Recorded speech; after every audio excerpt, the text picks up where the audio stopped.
Reizeknietis Leonīds līdz šim ir uzskatījis sevi par atbildīgu suņu turētāju. Ģimenes mīlulē bezsugas sunītē Maņai ir sakārtoti visi dokumenti, ir veiktas nepieciešamās potes.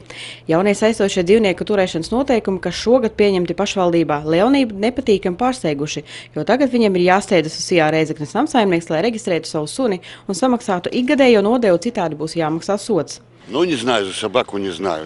Es nezinu, vai tas ir pareizi. Ja es turu suni, tad priekš kam? Ko man tas dot, ja es maksāju? Es nezinu, par ko es maksāju. Es saprotu, par cilvēku maksā nodokļus, bet sunītis, priekš kam par to maksāt?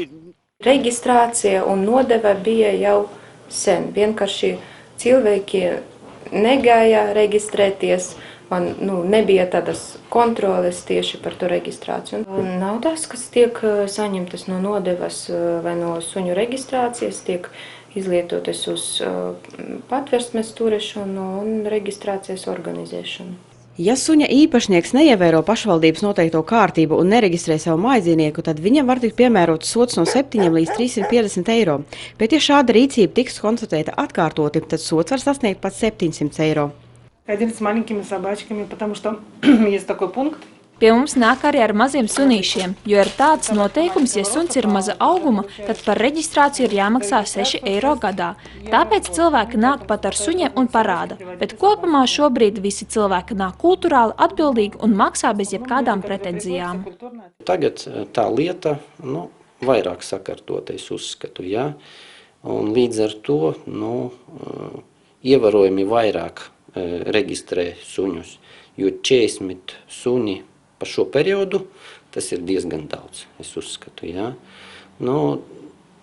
Dabiski, ka kontrole, es domāju, tiks pastiprināta arī no pašvaldības puses, jo katram cilvēkam, kuram mēs reģistrējam to suni, mēs dodam arī žetonu, ja.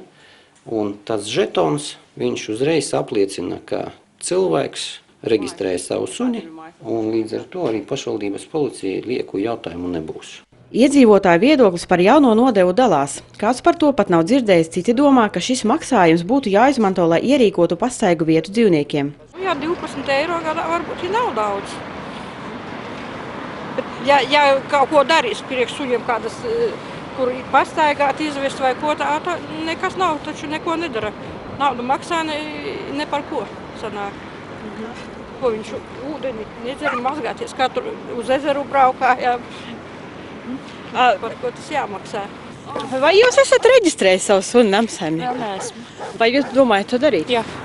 Un kādas domas ir par to, ka jāmaksā tagad nodoklis 12 eiro gadā? Tas nav tik daudz. Es domāju, ka varētu, jā. Bet vai zini, kādam nolūkam tas ir domāts? Nezinu, nav nekādas informācijas. Jau ar 1. martu Reizeknes pašvaldības policija stingri kontrolēs, vai dzīvniekiem pie kakla siksnas ir žetons, kas apliecinās, ka viņa saimnieks nodevu ir samaksājis.